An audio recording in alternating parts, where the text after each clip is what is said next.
So this is the table of power. So to commemorate International Girls in ICT.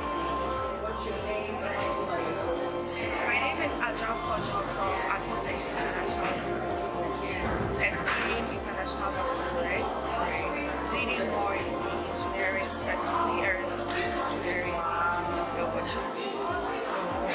And my expectations for this program is to have a clear concept about which direction in engineering I want to pursue, and to just have role models to look up to and say that, oh, if this person did it, and if you know did it, I can do Sure, it. you can do it. Definitely, your expectations are going to be exceeded in this program. Have a great day. Hello, I am Claudia from the All Africa Students Union, and you're welcome to 10 Girl Empower, which debuts to commemorate the International Day for Girls in ICT. You're welcome. Thank you. Please, may I know your names and then your expectations for the program? Hi, my name is Tina, and I want to hear you. Could you bring your back down a bit? Hello, I'm Claudia from the All Africa Students Union, and you're welcome to 10 Girl Empower, which is being celebrated to commemorate the International Day for Girls in ICT. So may I know your name, your institution, and your expectation for today? hi, my name is Tina, and I'm from Association International School. My expectations for today is to get inspired by all these females in tech and, who want to actually do something, to learn from what they've experienced and use it. Great. Your expectation will be far exceeded.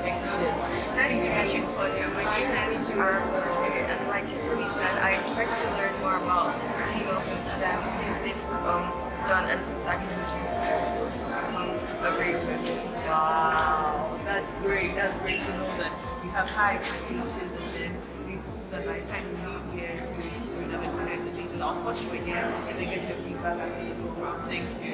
And you're welcome to K3. You're welcome to Take on the Pop, which is being hosted to commemorate the International Day for Girls in ICT. You're most welcome. Can you please share with me your name, your institution, and your competition with me? My name is Mary Sorry. I'm from Campus Tassobuti. And my expectation today is I'm looking forward to see how we can train girls in IT and also how we can mentor most of the women to know that they can also do something when it comes to IT. So that is what I'm looking forward to. Thank you. She served as Associate Dean of Advanced Technology and Director for NPW, leading on digital transformation and new business partners. Watson was responsible for the company's females to work in STEM careers. We want to encourage the community and promote collaboration through partnerships. So working in partnerships with Eugenia, with IoT, with cybersecurity, with so many organizations in Ghana, we want to create this opportunity for you ladies. This is the time to get involved. This is the time to access information, to be safe. But how do you be safe? So if you have a phone, the keywords that we're going to be looking at, I told you what my teacher told me today, you're going to learn today. Algorithms, blockchains, Internet of Things, Web 2.0 and Web 3.0. Here's a keyword.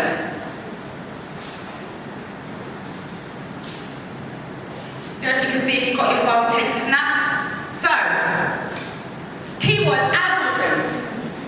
A step-by-step procedure for solving a problem or accomplishing some end, especially by computer.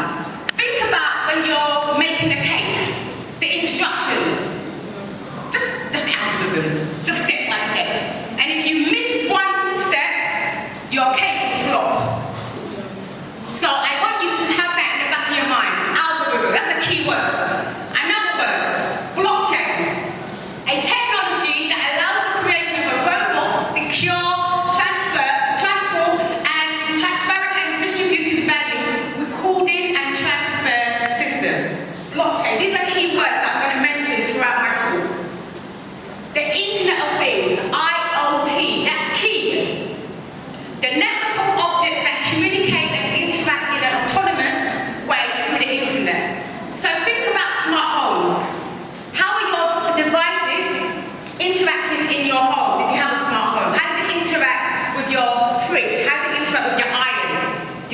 how does your smart device or your smartphone interact?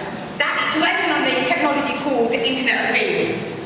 Web 2.0. This is interesting. You need to understand what that is because we're going through a transformation from Web 2.0 to Web 3.0. So Web 2.0 is the second stage of development of the Internet, characterized especially by the change from static web pages to dynamic or under-generated content and the growth of social media. Web 3.0 refers to as proposed third generation of Internet. So think about Facebook, Snapchat, Instagram, Twitter.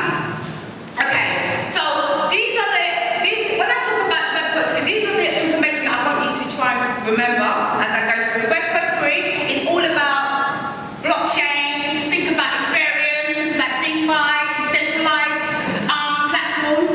It's a lot of information to take in, but these are the keywords that I'm going to be referring to throughout my talk. So,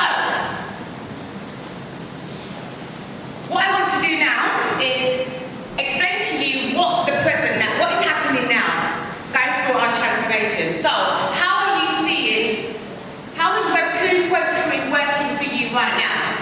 So, when you're online, you are using the technology to create information, to communicate, to share information, to share pictures.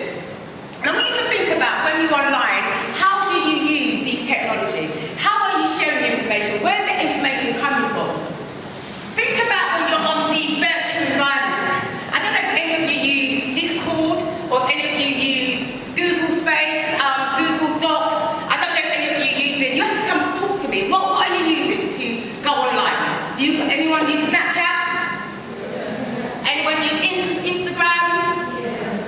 Okay, how are you using? I want you to think about how you're using these technology. Okay, what is your role in this? I also want to understand, when we just went through COVID, a lot of us had to start using e-commerce. So for example, Amazon, yeah, Alibaba. Think about how the technology used globalization. When I say globalization, how are you able to purchase product in different parts of the world? Okay, I want you to think about that process of taking you on a journey. Think about, like I said, how you're using the Snapchat, Instagram, how you're using Discord, how you're using all these platforms. How are you able to use different plug and play? For example, how is news and content being shared? And what is your role within that?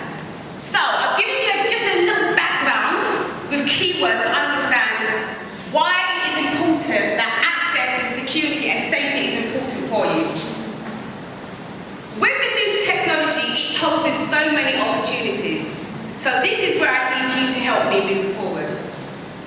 So, what I want to do with you today is I want us to think about how we use, what's our role within the technology when we're online, how we speak, what we say, sharing our views and our values, because there are different challenges that young girls or females experience in terms of privacy online, in terms of the impact that it will have on us in terms of our human rights.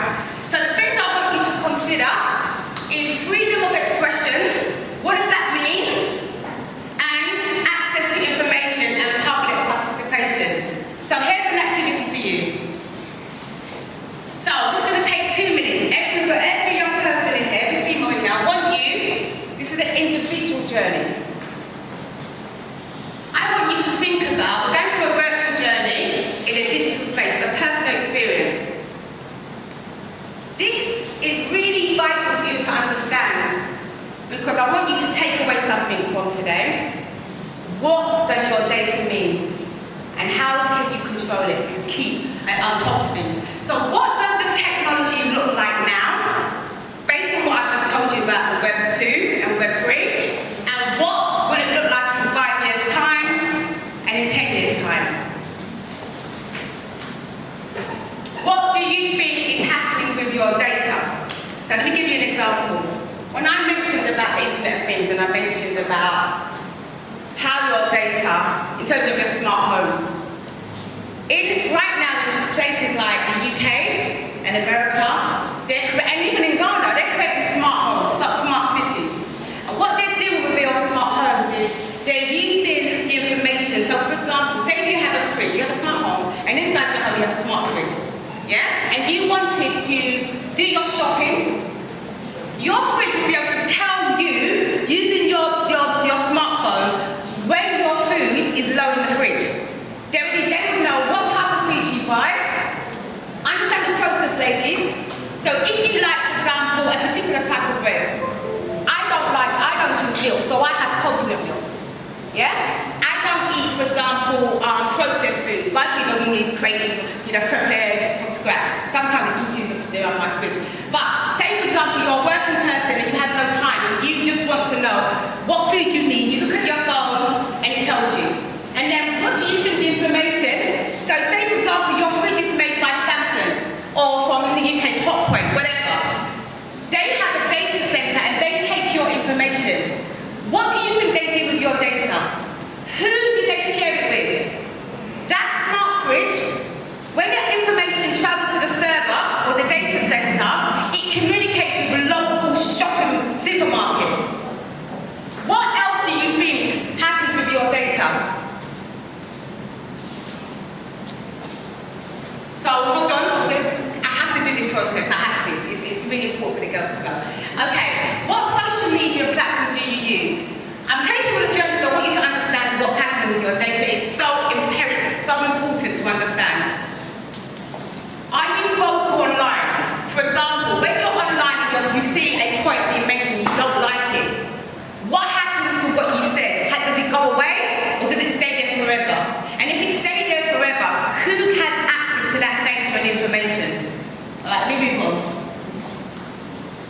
So, this is the activity that you need to, I want to see how much you've learned. So, you've got 2 minutes, it was going to be 5, but 2 minutes to consider the challenges and risks to your privacy based on the information I've just told you. So here we go.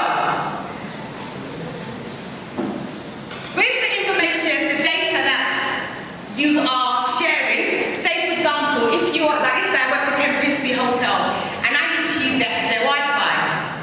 Normally, they want you to share your information. The question is, what do they do with your information? So, here we go. You girls, in terms of your understanding of what happened to data, you're lacking that information.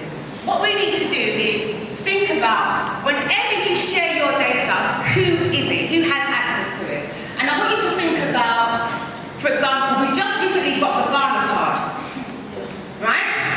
They have to do the biometric. Do you have a smartphone? Who's got a Ghana card? Okay, only a few of you. Who do you think has information to your data? So I'm going to give you 30 seconds to discuss that. Hold on. The person next to you. Think about, with the Ghana card, who's the people who has your information and what are they doing with your information going forward?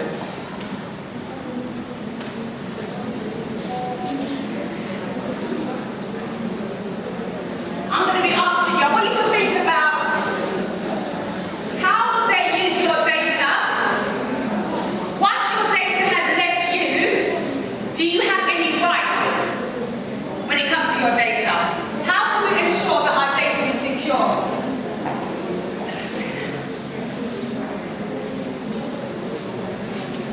Right, my time is going to an end, but okay, so tell me what happens to your data from the discussion you just had. I'm going to speak 4 more people, then I'm going to have to close. Can you talk louder? Just a bit louder. Let me come to you. Okay, so we're not really sure what the government does with the data.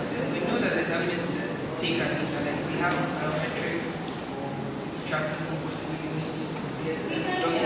when you need to get documents processed. Yeah? When you need to get documents processed, the government uses the biometric data that you give them. So the first thing she said, she doesn't know what actually happened. Doesn't know. Okay, another person. Okay, go. You speak loud. Project your voice. What's your name? My name is Dina, Nice to meet you. and when we were discussing, I was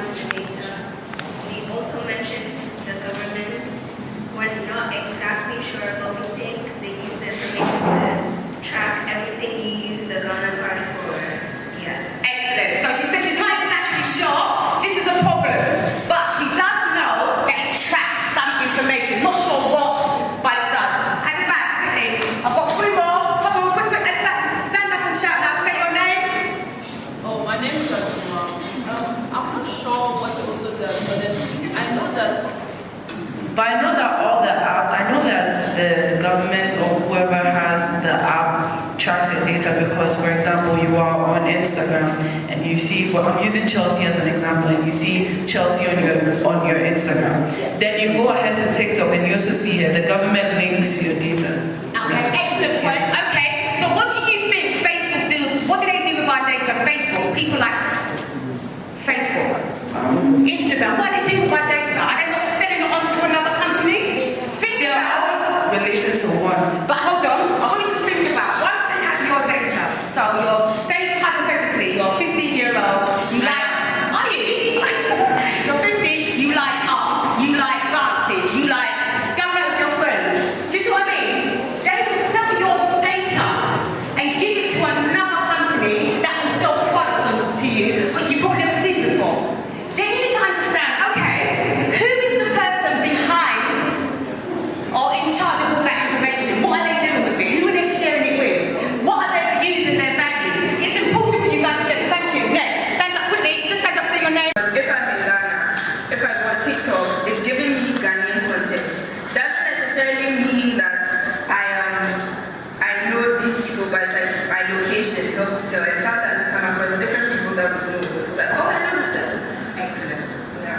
What's superb?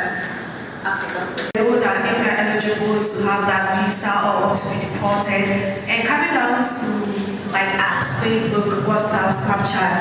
Normally, let's say you go on Shein and you sign in, the things you like, you don't necessarily told everyone to share them, but because of what you like and your history, they'll use it to kind of link together to give you recommended things, which makes it work easier. Thank you. Excellent. Give her a round of applause. I have to go. Literally, I have to go. But, okay, my point is this. Because today is such an important day, access, safety, ladies, understand where your data is going. Don't just go to a mall and because you get free Wi-Fi, you're going to give your data away like that. Find out who holds your data.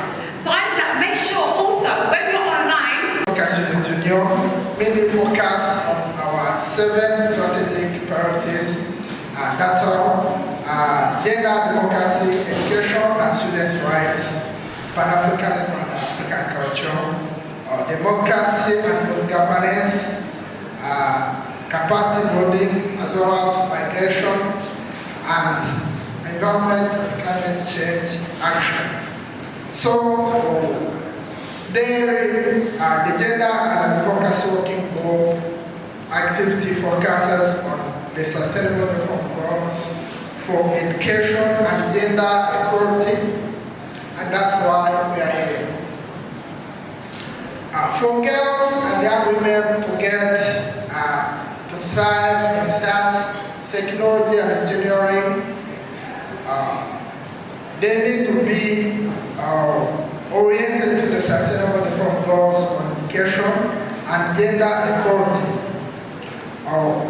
They need safe and level access to the digital tools, and that's why the International Communication Union, being the specialized agents of the United Nations, has chosen access and safety as the theme for this year as we celebrate the International Girls in ICT Day.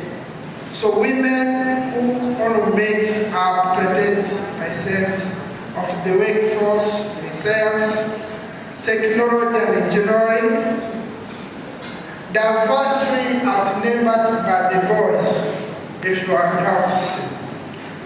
And the gender gaps are particularly high.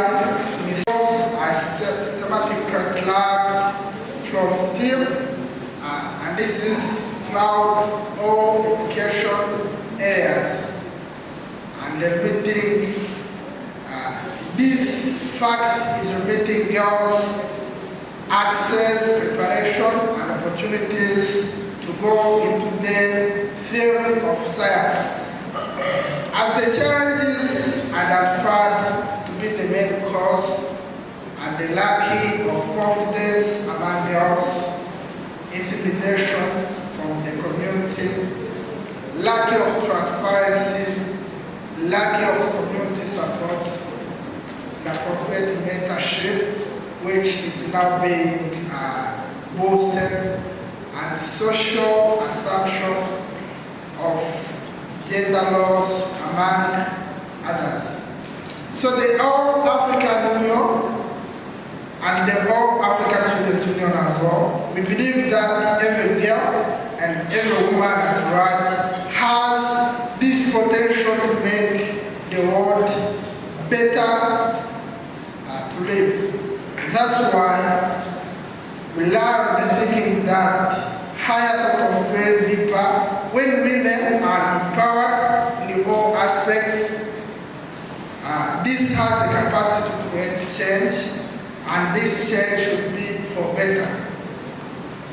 Therefore, as the All Africa Students Union, we call upon all governments and all decision-making entities, as well as partners in Africa, to expose young girls to STEM by enabling them to access digital tools, regular mentorships, visits by female who are now successful in this career of STEM, organizing more workshops as this one, just to empower you and to sustain you to be able to enroll into STEM and science career. We also encourage governments and other partner bodies to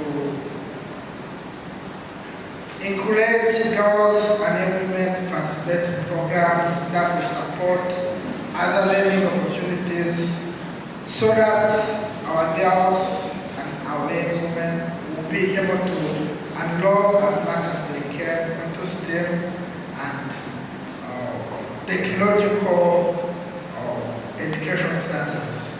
So, as I conclude, let's all stimulate girls' access to safety and access to digital tools for them to be able to get equal power, equal freedom, and equal representation. Let's have access and safety for all as we enroll into STEM sciences. Thank you very much. Later, because you don't know whose hands is landing into and what you're going to do. Exactly. Great. My name is Mamisi. And I think access and safety, we should be able to easily access the internet, be able to do what we want on the internet, not what we want, but like safely access the internet. And if, for example, things like hacking happen, you know how to safely gain your information, or just in general, when you're going into the app, know how to protect your data. Yes, please give us a hand of applause. We have Aspiration International. We have Sex for Life. Let me see you. We have Hakla. Hakla, can I see you? Can I see you? Yeah. Okay, we have the All Africa Students Union. Can I see you by hand as well? Yeah, you're all welcome, and we are really privileged to have you here. Our next speaker is Nuchuko. I hope I have it right, but I'm really sorry. Seeking careers in tech. I know tech is broad, but any career in tech. Okay, let's say about 40%. I want just about 3 people to tell me why they are considering careers in tech. Okay, can you give some other people the chance to speak? So I want 3 people to tell me why they want to be careers. Technological type of space. So if we want to thrive in the future, we have to have like a little bit of technology in tech.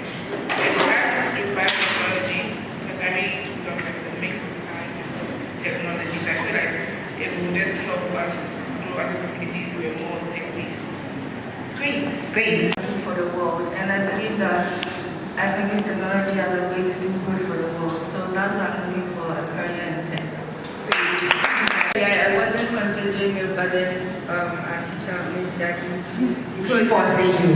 no, she's actually really pushed us to do better, and it's things I thought I wouldn't be able to do, I've been able to do because of her. So, and I feel like the more I do, the more it's like, oh, I really want to explore this, because the world is moving into very soon everything is going to be technology based, and that's important to not only have knowledge in it, but be able to advance in it and use it to your benefit and that of the world. So I'm encouraging every one of us to just join us when they be part of tech, and to talk to our team that we are talking about, access and safety. One of the many advantages of being in tech is you can self-learn, right? Yeah, you can go to school and learn it, but for most, there's a lot of resources online that you can also use to self-learn. There are so many courses from the very good universities in the US. Harvard has edX.com where you can go and actually take a short course in computer science, and you can start it on your own. You don't have to go and do your BSc before you start learning tech. Before you get some knowledge in tech. Now there are people creating tech. Mark Zuckerberg, for example, created tech in the university. He didn't finish the university. What does that mean? He was doing tech before he got to the university. So at any level you are, so many resources online. Start doing something. Get a pet project. Start a project on your own. If nobody uses it. Now one thing is, you don't know how many projects Mark Zuckerberg actually did before he came up with Facebook, now Meta. You don't know. There are lots of projects he did, and that is kind of a learning that he had into creating Meta. So there's a lot online. Let's have that access. By having that access, let's be safe online. Now, when you're putting something online, I want you to ask yourself this question. If your future daughter is to see that, would you be happy? Right, that's the question I want you to ask yourself. If your future daughter is to see that, would you be happy? Right? I know we are going to be Fortune Most Powerful Women here, we are going to be presidents. Now you'll be running your campaign and someone goes to pull up that. Think about your future. If your future daughter is to see what you are putting online, would you advise her to do the same thing, or no? Would she be happy? Would you be embarrassed with what you are putting online? So I think that's about what I'll leave with you. But I hope that maybe in the next 5 to 6 years, when I'm looking for software developers and AI experts and data scientists for what I'm doing, I'll find a lot more ladies because more of us have joined in the career thing. Thank you very much.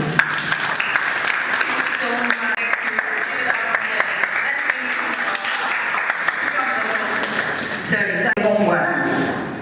Why do you think we need women? This one, okay, this one. And when you have women on board, you have more hands at task, as well as you can get things done better than what is originally done. Yeah, detail. Women have an eye for detail and perfection, so the output is better. Yes.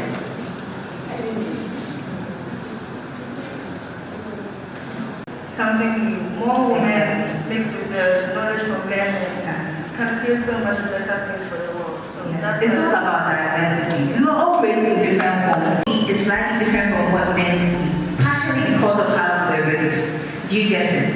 And imagine you go to a gym, you only exercise 1 hour.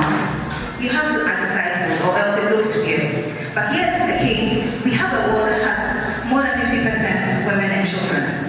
Yet we want to strengthen just the men and leave women and children. How do we expect to push the world forward?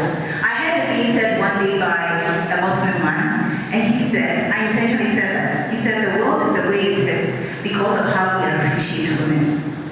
If we tend to appreciate them better, the world will be better. And not cage them or make them feel like their place is just one place.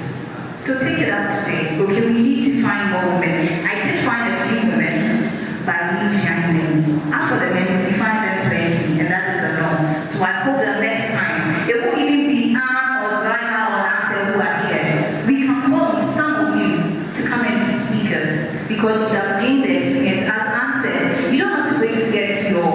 bachelor's or master's, you can start today. There are free courses, but you save on money. Bye-bye. Bye. Program, diploma and middle years programs, as well as the International General Certificate Cambridge examinations. Jacqueline is married to Francis, a Ghanaian, and they have 5 beautiful children. She's of Jamaican, British origin. The latter part. And she is an ordained minister of the gospel for the Church of God and Prophecy UK. Jackie likes reading and traveling. Let's be the very loud.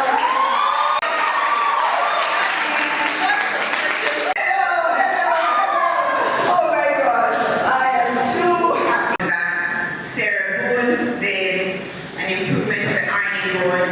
This lady did we used hairbrushes. She's actually created a system for it.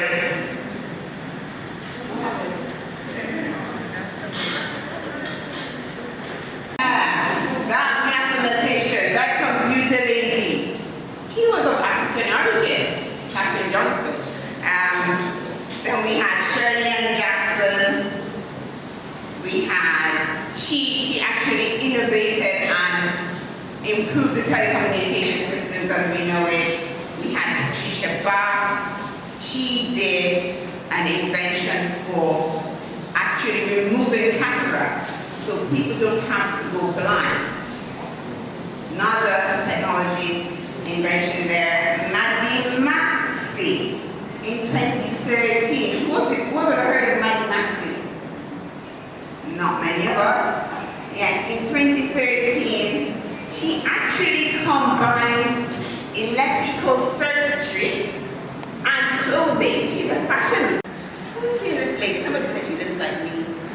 Anyway, she invented 3D movies. I watched Simba, The Lion King 3D. It was awesome. There you go.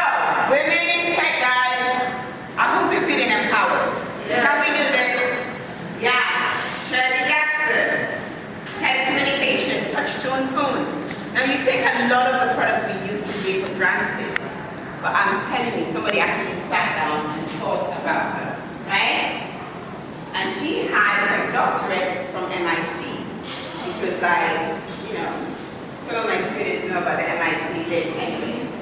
And now, I think Eugenia mentioned this earlier about women in tech, and she Googled. I did the same, and these are the top 5 I came up with. And look how widespread they are. You've got this lady who's the head of Jumia. She's from Nigeria. This lady is the head of Vodafone, the second one here. She's Ghanaian. Then this one, OML CEO and founder for Africa, and she actually runs a thing called Global Women in Business. She's Ghanaian. Mish Adi is CEO, co-founder for Jetstream Africa, and Rosie Finn. Let me look at my fingers, that's very pale on there. Yeah, MasterCard. How many of you use MasterCard? Well, they sell now. Okay, I don't know why. It's fine. So there we are. We have women in tech heading up top companies, guys. So this is achievable for us, right? Yes. Now,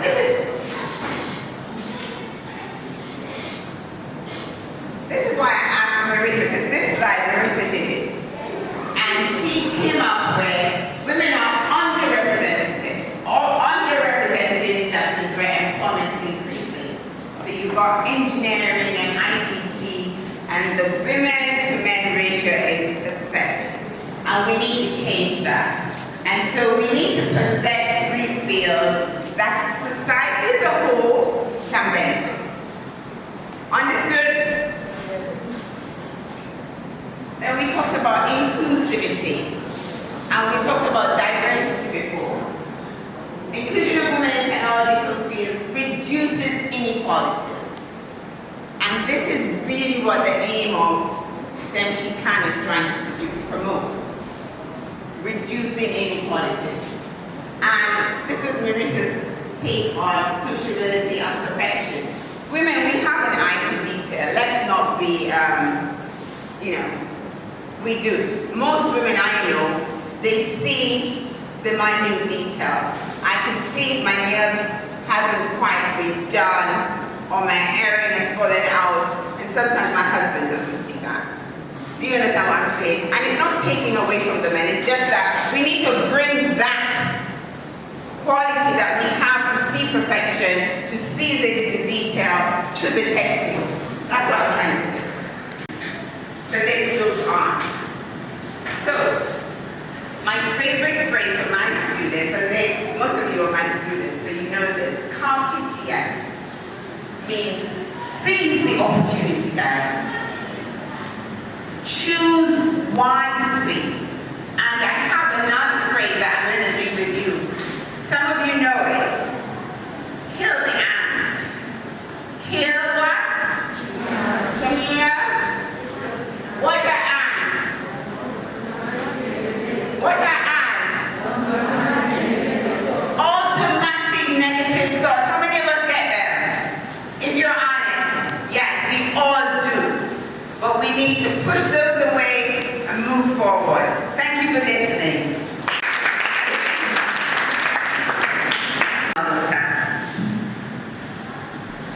Let's say you're going to the hospital and you want somebody to treat you. Just imagine a medical doctor. Open your eyes. How many people thought about a male medical doctor, a man? Female. Okay. So let's close our eyes again. Imagine daddy or mommy's car is fault, or your car is fault, and you're going to call a mechanic. Imagine a mechanic coming into your house to help you fix your car. So taking out the ties, taking out the battery. Okay, let's open our eyes. Male mechanic. How many people talk about a female mechanic? Just okay, let's close our eyes again. Imagine you take your phone, you open WhatsApp. Everybody knows it's IT, but imagine the person who created WhatsApp. Just think about somebody by their laptop. Just imagine somebody creating WhatsApp. Open your eyes. Creating WhatsApp. How many people talk about a male creating WhatsApp? You see what he just did? Even though we are mostly females here, at the back of our not even think about being a mechanic to a car. But if you turn back, there's a lady back there, she's called Belinda, and she repairs cars, she's a mechanical engineer. Linda, can you give us a wave? So I can actually code WhatsApp. But because you attached a male role to that particular occupation, I don't think you actually envisaged me actually creating something like WhatsApp. So that's actually why we celebrate days like this, the International Day of Girls in ICT, because we want you to actually expose your own bias. Do you understand? As a female, you should actually know that you can fit in all careers, span across all careers in ICT, in tech, in engineering, in mathematics. So we've had a lot of speakers tell you about how you need to be in tech and why it's important for you to be in ICT. But let's talk about the access. I was actually blown away when I saw a lot of us using laptops and using phones, because sometimes it's very difficult for you to see women actually having access to these tools. So the problem is that, and the question we have to ask ourselves now is that, yes, I have an iPad. How many people have an iPad here? Yes. You have laptops, MacBooks, HP computers, and everything. What do you use them for? Okay. We use it for all your time on social media. We have tools like, when you are studying, have you noticed that sometimes when you are studying, it gets boring? Exactly. Do you know a hack you can actually use to help? There's something we call There's something I use that's called the Pomodoro rule. And what I do is I study for 20 minutes and I do something fun for 5 minutes.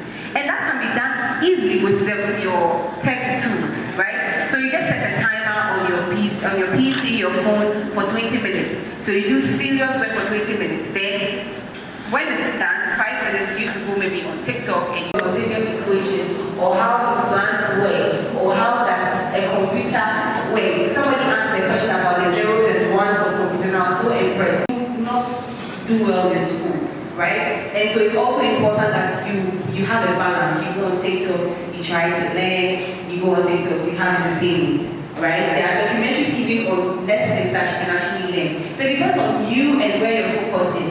Access. You have been given the opportunity. I think that's all. I always say that it's a privilege to be born in this century or in this generation, because our mothers and our great-grandmothers and etc. did not have the opportunity that we have now. Now you have the opportunity to speak to somebody online and can actually change your life. You have the opportunity to communicate with your... How many people have siblings or their family members way in the USA or in Canada? It's for you to take your phone and just FaceTime them or call them on WhatsApp and just see them and have a conversation. In the olden days, you had to use... That was when digital was invented, right? And at some point I decided that I would only focus on doing what we call digital marketing. So long before there was Facebook and the rest, we only had websites, SMS and email. Okay, I started following over there. How many of you have heard of web? Not the stage, but there used to be a big concept called, I know you will know that. Because of the history of the UK and following the look. That's where, how many of you know Simon Cowell? Alright, that ugly guy who sits on the record. I don't mean ugly in looks, but he's very, very nasty. Yeah. Alright, now I'm going to tell you why it's important for us. Like Anne said, no matter what you do, you have to be interested in technology. For me, that's why I'm happy about this. Because if you understand the way technology can enable and make you more efficient, you can be better at what you do, right? And so back then, he will come and speak to me as the marketing manager there and say, oh, Stephen, I want to bring Alicia Keys. I'm only booking 2 nights, right? And I'll say to him, add a third and a fourth night. Because what I can do is I can do an email blast or SMS to people who are loyal, regular visitors, and say to them, hey, as a member of the fan club, if you can buy your ticket, we need an hour of ticket going online, you get a discount. You get what I mean? So I was using that to grow what I was doing in terms of the marketing. And that's how I wanted to see. Whether you're a medical doctor or whatever you are, you need to understand the way technology works. In the same way, one of the projects that I worked on, I'm proud of in Ghana, is something we call Castle Baby Mama's Nest. How many of you have heard of what we call a blog? We all know what a blog is, right? Unfortunately, in Ghana, when we mention blog, we only think about entertainment and celebrities and gossip and the rest. But a blog really is a community. It's a hub where you go to get a lot of knowledge. So it's a knowledge base, right? And I built something called Castle Baby Mama's Nest, where as moms, you can learn from how to get pregnant all the way till your baby is 2 years. So all the expert knowledge.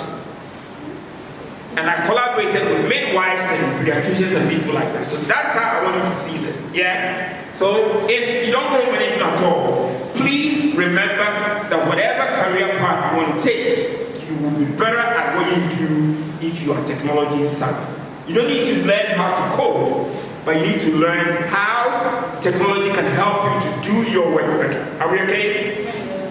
All right. Because of the theme, I've got some notes, and let me try and run through some of them. For some of us, the only way we get access to gadgets is by sharing what our parents have. We need to move towards where we can have our own gadgets, so we can set them up the way that we want them and make them more useful to us. Are we good? Okay.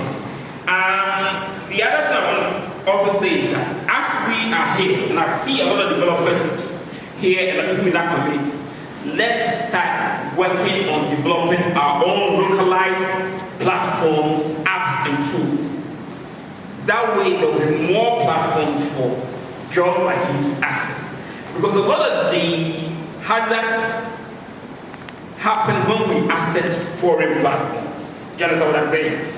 Well, we don't have a lot of control, but if we have localized platforms, then we understand the need that people have in this country. Yeah? Alright, so that's what I wanted to say about the access, along with what we said.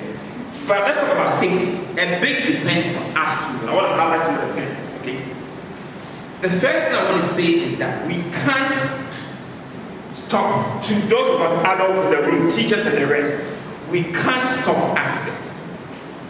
Girls will always have access to the platforms.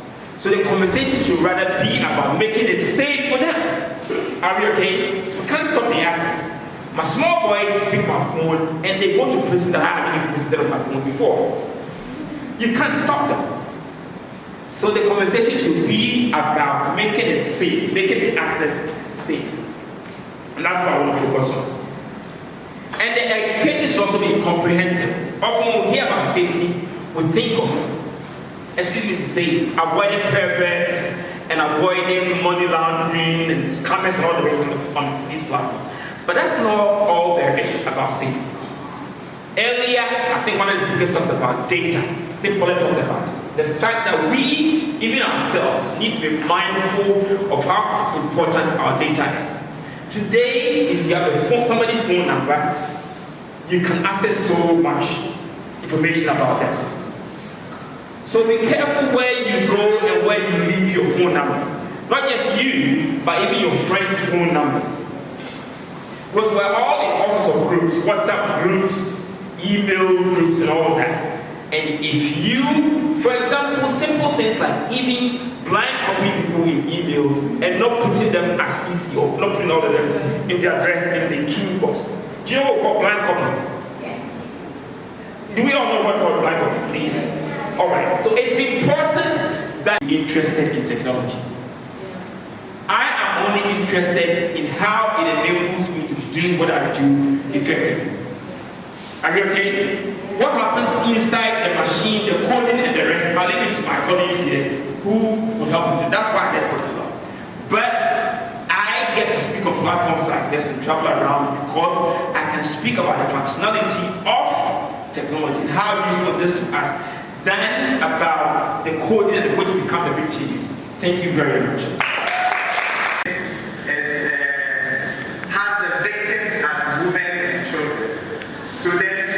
Keep on asking yourself, what are you doing right? And this is where we talk about women in tech. Today we are going to talk about emerging cybercrime techniques and the real issues happening. To be able to understand everything, we need to visualize what the cyberspace is. I don't know, I want us to interact on this session. Who can tell me what a cyberspace is? When you have cyberspace. Yeah. I think communication. Communication talks about the connectivity. So let's think about cyberspace to be a virtual environment where infrastructure communicate. Just like the world we live in. We have buildings, stores, we have a lot of things, and then the road leading to them. That is what we term as cyberspace when we talk of cyber. Now we have a definition for cyber, the interdependent network of information, technology, infrastructure, and that includes the internet, telecommunication networks, computer systems.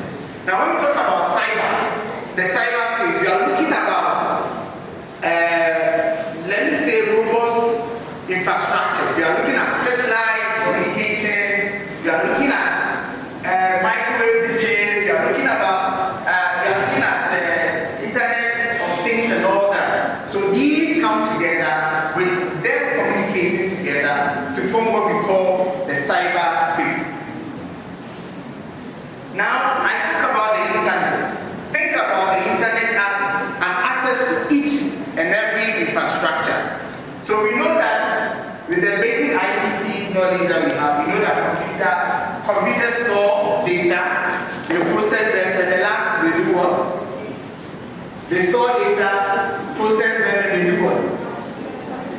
They transfer those data. So that is what happens in the cyberspace. So there is massive Once you are connected to the internet space, you leave what we call a digital imprint on the internet space. So assuming you are in Accra, you live in Tamale. Accra, the environment in Accra is our cyberspace. Once you enter into Accra, you are automatically connected into the cyberspace. So that's what we are talking about. You have a mobile phone device. Once you are able to access the internet space through the service providers, the internet service providers, automatically you get access to the internet. Our first speaker mentioned that nothing is ever deleted.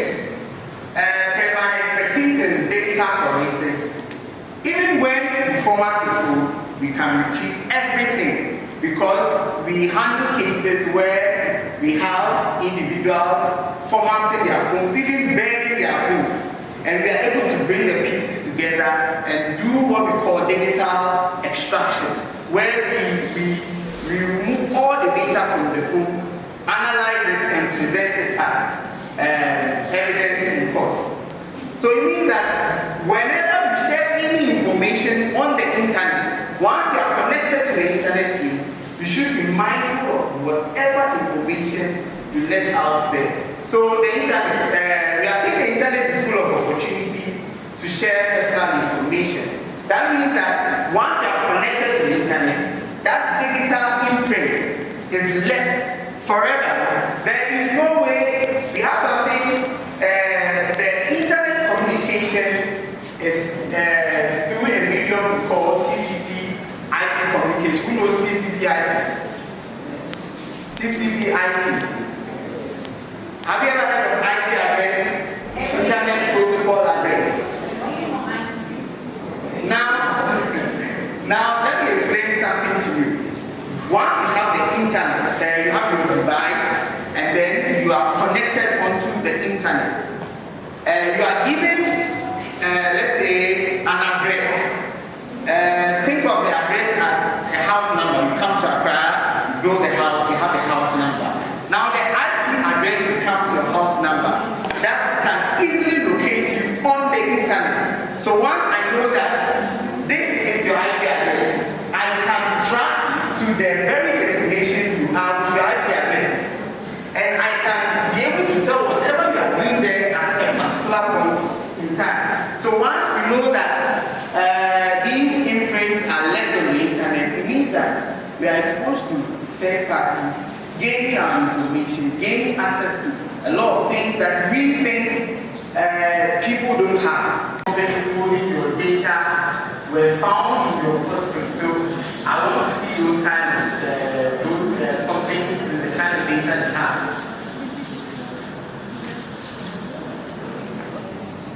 Okay. So how can we? That means crypto. So obviously we have my data. So YouTube, okay. So these are the companies. Let's try it. I want to know the number of companies that have our individual data. Maybe once you're able to set the URL, you can tell me yours. So with this, you can tell that there are a lot of places personally I have visited, and it's true, they have my information. There are a lot. I wouldn't be surprised if Paulette around. I wouldn't be surprised if yours is about 2,000. Yes, I want us to try it, and then give me a response. Has anyone tried created an account? That is why it is very, very, very important to be mindful of what we share and what we let out. Now the thing is that even when you set a URL, Google keeps records of those things. And so with the website, with this place, you can actually know what you've done unknowingly on the internet space. Okay, so once we are aware that we are vulnerable to a lot of things happening on the internet space, then we know that there are things that we can do to get ourselves out. And that is what I want us to focus on today. Some of the ways that those, the hackers use and all that. So we are saying that the crimes generally is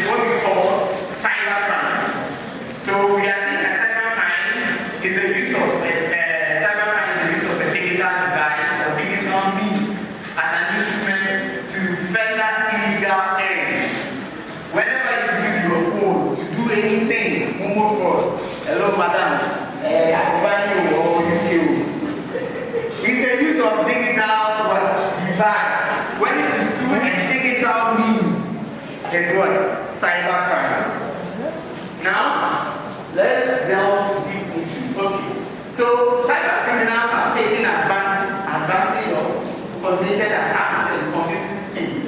These make it possible for them to have made millions by selling people's personal data and have any money. Now the question is, who is a cybercrime or a hacker, what we popularly know, and who are those hacking? Can someone tell me who are those hacking? I mean, who we know to be hacking? Yes. There was an alert that it had been, how do you call it, transferred to the cyberspace. The government is hacking. We have people who are just hacking just for fame. We have people hacking for a positive cause. Normally we call them activists. We have people hacking for the money. And we have people hacking for the families. Now we have the good hackers. That is where I come from, one of the good ones. Because I get them. Yes. Okay, so I'll do the main ingredients. And one of the very common ways where cyber criminals execute their activities is through what we call a malware or malwares. Now, a malware is a software that performs a malicious task on a target device or network. I hope you know what a network is. Once there's a lot of computers communicating, it's a network. Device or network. Example, corrupting data, taking over the system. Even taking over your phone is a malware. So you should know that malwares are one of the ingredients that cyber criminals use. So for me to be able to hack you, I need to think about what kind of malware am I going to use to get access into your phone. Now, the next thing to think about is how I am going to get access to you. Once I have an instrument to get access to you, now I'll think about how I'm going to get access to you. This is what we call social engineering. Believe it or not, hackers do a lot of work before they are able to get access to your account or your personal information. Let's take for an example. Can we have a volunteer here active on social media? Yes, get up right. Snapchat. What do you post? What do you normally post? So think about me as a hacker profiling him before I get to hacking. What do you normally post? Like, let's have this on the beach and I post like, the sun and the water. Do you go out a lot? Oh yeah. Do you post the sun a lot? Yeah. The water. So we know that she likes stuff about nature, right? Yeah, sure. Yes. On Instagram, you have a lot of pictures. Not myself. Okay. On your profile, what kind of people follow you? People I know. People you know personally. I know of. You know of, or you know personally. What's the difference? Some. It's a mixture. It's a mixture. So that means what's your name? Grace.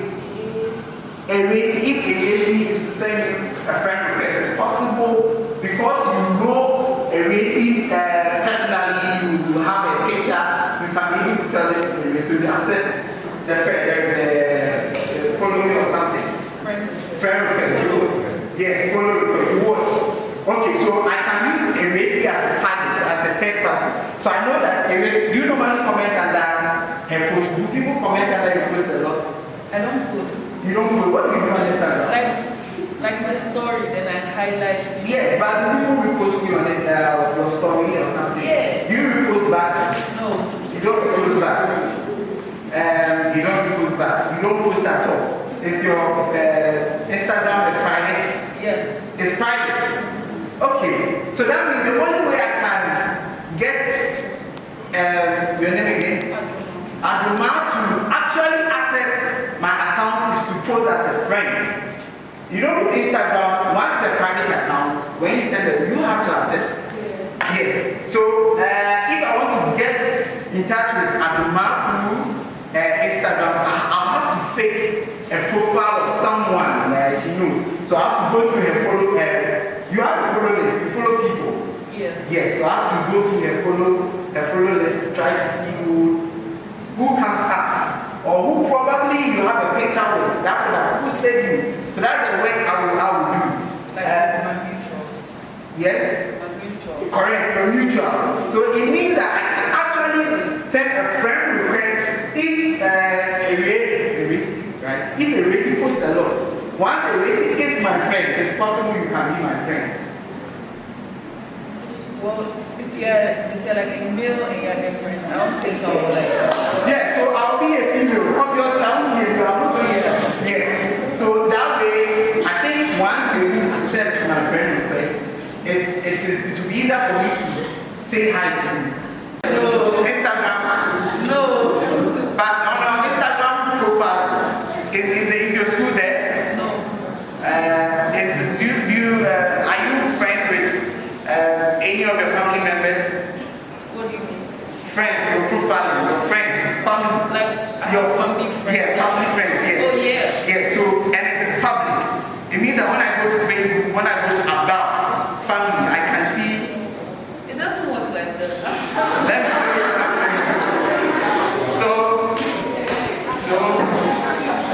Standing we are trying to have it before.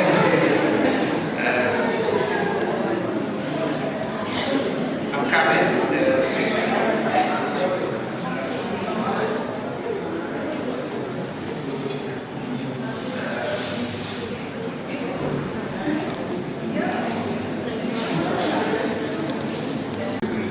You have to ask who's doing it. Okay. Do I know that you are single? No, these are informations you think it is irrelevant to what the hackers will do. But these are the things that happen. Now I'm trying to get a possible way to get access to them to execute whatever thing I want to do. So when you come to family and friends, okay, so how do people here? Do you have anything like this? On Instagram, No, on Facebook. I'm talking about Facebook. You are not Facebook. Okay, so on Instagram you don't have it. Yeah. Okay, but you have people you follow. Yeah. Okay. Yes. So we know that she has people who follow. So for such a person, what I'll probably do is to create a fake account with probably Erasing's profile, and then I will target whenever Erasing is not online. Because on Instagram, once someone is online and go to the message section, you're able to see the green button there to show that the person is online or offline. Then I will send a friend request. Now what I'll do is that before I do that, I'll make sure I'll monitor Erasing's Instagram to check the time Erasing is not online and the time Erasing is offline. Because it is possible that she would call, if she has Erasing's personal phone number, she will call Erasing and then confirm, right? It's possible you can do that. So I'll monitor her. Once she's not online, then I use it. I send her a friend request, and I might probably say my Instagram must be hacked. This is my new account. Can we communicate from here? And it's possible she will believe because everything happens, everything is possible. Then she might probably block this account because she might think the account is hacked. On condition that she calls Erasing to confirm, then I don't have access. So that is how social engineering works. I always wish people have my account, but they don't normally come. Okay, you can go into that.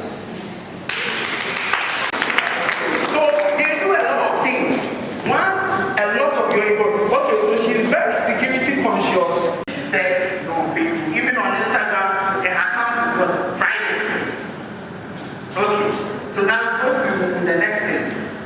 Yeah, so this is what I was talking about, social engineering, where the person, the hacker will prepare the playground and then select attack method. The attack method is what, an example is what I said was the use of malware and all that.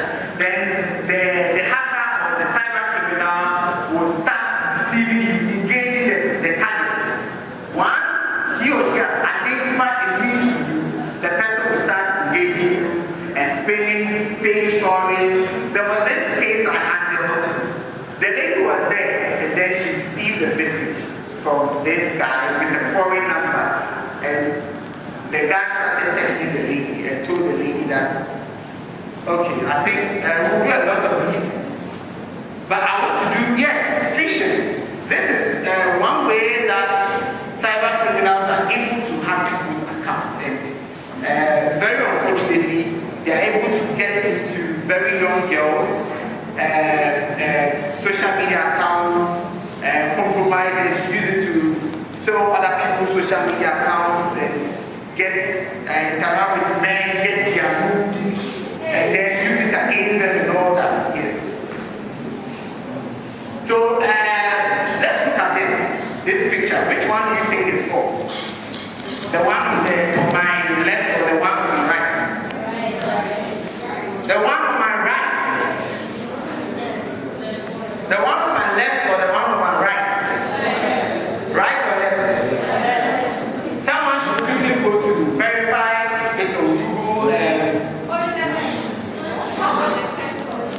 the one on my left, well done. This is the big one.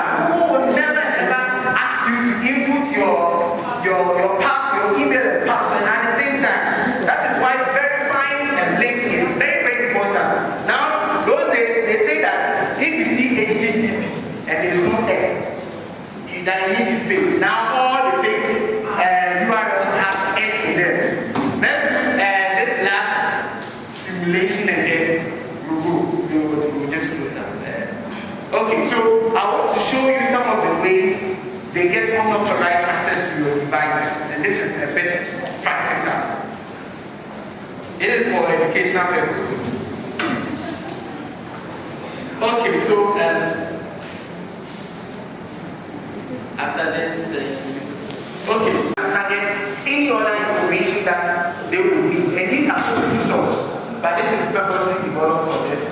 So assuming I want to spell your name, you are another, right? Great. Yes, this assuming I want to spell someone's information. Let's talk of Instagram logins.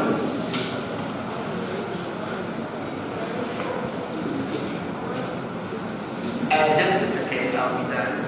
Okay. So this is a phishing link I just generated.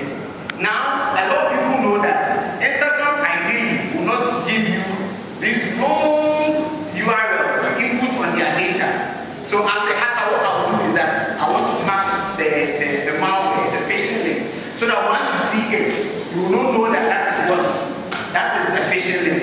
So probably I'll go to some of the open source URL shorteners and probably shorten this link.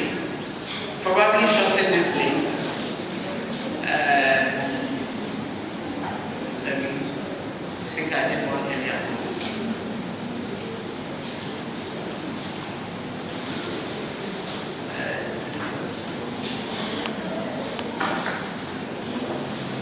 Okay, so I'll probably shorten this link just to maxes so that once, okay, so I can put Instagram copy. Okay, Instagram, then I pick the link. Okay, it's not available. And just use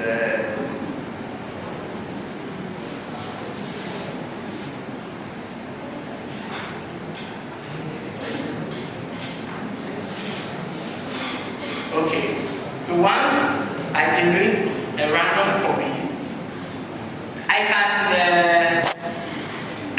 just create a fake email address, email account, and then send it to you. Or probably once I'm successful in hacking a friend, then I can just send it to you in any way. So this one, I am. Let me send it to you. Let me send it to myself. What? Okay, can you give me the phone? This one? No, the iPhone, yes. Let me. Okay, so from there. Then I type in the service provider. Yes. Now, pass the item. Then the next one I will pass you.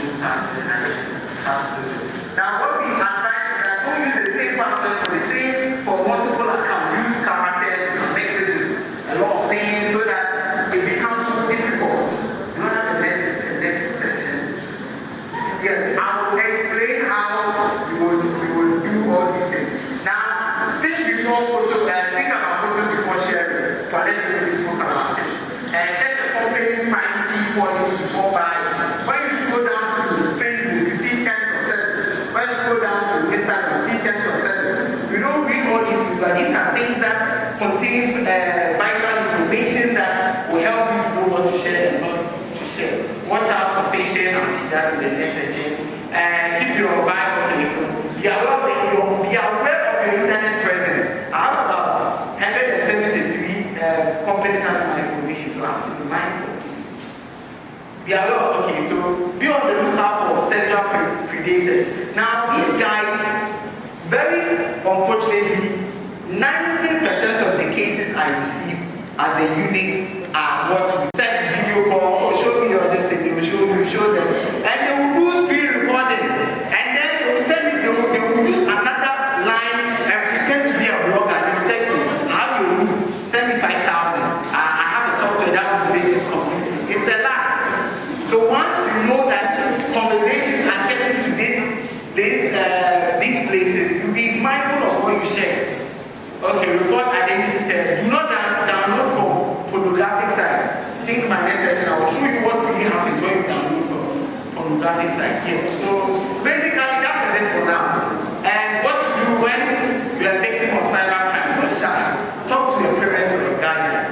And then my unit is all okay. I think BME has an initiative helping in that regard. Can get in touch with police and they will direct you to the appropriate body and then you will help out. You can always call 1855 191 cybercrime. You can always send an email, confidential email to cybercrime.intel@police.gov.gh. If you know me personally, you can say, our focus is to arrest these perpetrators.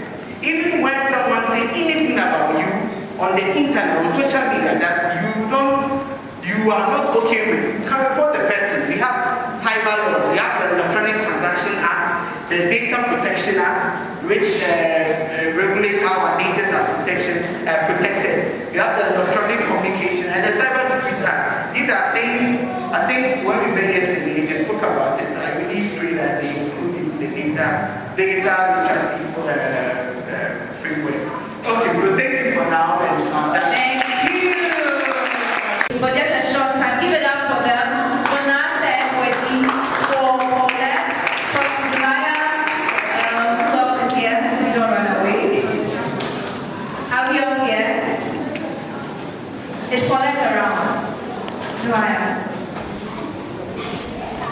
My friend. Do you see what I mean? See how strategic I am? So they can never say what it said because someone else said it. And it's written in the news or news article or BBC News or whatever or CNN. So you've got to be very, you've got to be very mindful on how you present yourself. Because if you say certain things, like for example, some tech companies are using a tool called HireVue. Say you want to apply for a job, yeah? And they're using AI to actually find out what type of person you are, what you said online, and it takes minutes or seconds for them to access the information. So you have to be so mindful of what you say, how you say it, what platforms you're going on, what groups you're joining up, because they're tracking you.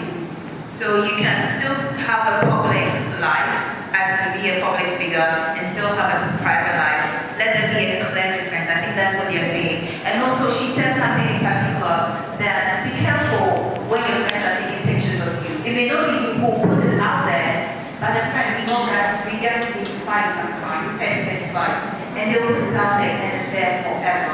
So be careful what kind of pictures you take with your friends, what kind of things you share with your friends as well. Yeah, let me just add that's very, very important. But what we need to remember also is that people like Beyonce, we mentioned, she surrounds herself with the right people to manage her platforms and things like that. So she wouldn't be putting a lot of things out herself. That's a challenge we have in Ghana. A lot of musicians and celebrities in Ghana do not surround themselves with the right people. And so there's a lot of content out there, they're making mistakes, things like that. If that's the career path you want, very early, learn to do the right things like they said. And number two, when you can afford it, get the right people to manage your platforms and deal with your PR and all those things. Thank you. Is where you send letters to people. In UK, I'm almost everybody's at the street address and all of that. But by direct mail, it meant that the earliest somebody could get, let's say, a brochure or your advert is the next day. But with online, it's instant.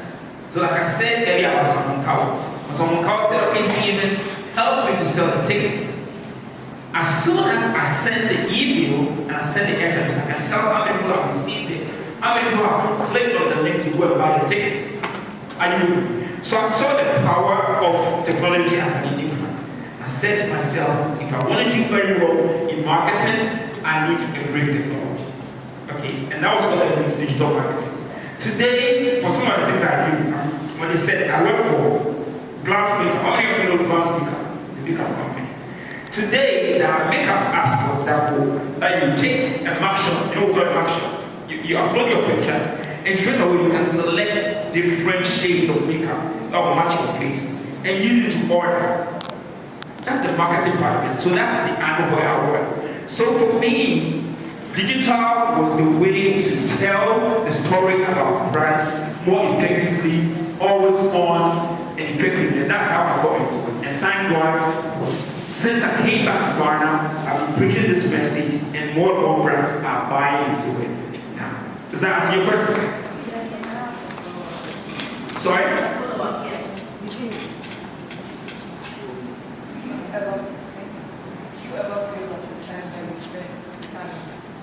Did I ever? Do you ever feel that the time that you spent doing law in English was wasting time? Not at all. Not at all. Because even though I don't practice as I do to law school, in everything that I do, see, law, most of you know, is in every part of our life. So even when I'm doing contracts for influencers, I manage a lot of influencers. Sometimes you need to have an agreement with you, have a contract with them. So the law comes in. The English comes in when you write a copy. Writing scripts for things, whether it's a TV scene we're shooting or even a post. The caption for that nice Instagram post. What choice of words will make it catchy so somebody will buy the brand? So it's still relevant. Yeah? Awesome. So I just had news that unfortunately you girls would have to leave us. Oh, no. I know. So we'll have part 2. You arrange it and then we'll definitely do this again. But this last question that you asked.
On this day, I want to challenge girls to be the best they can.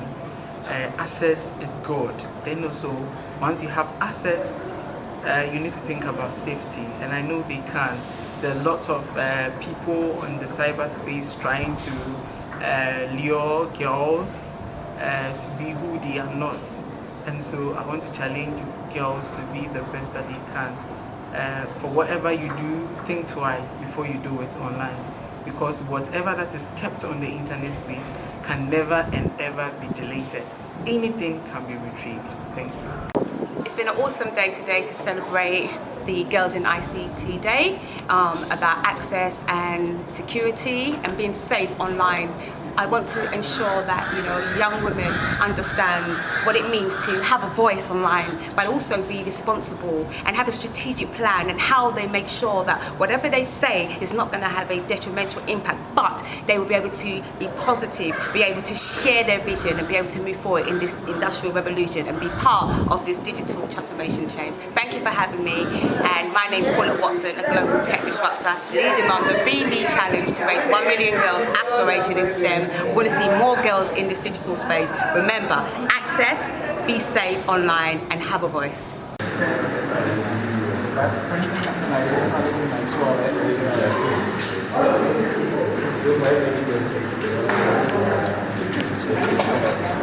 Depending on the size, how big you want it.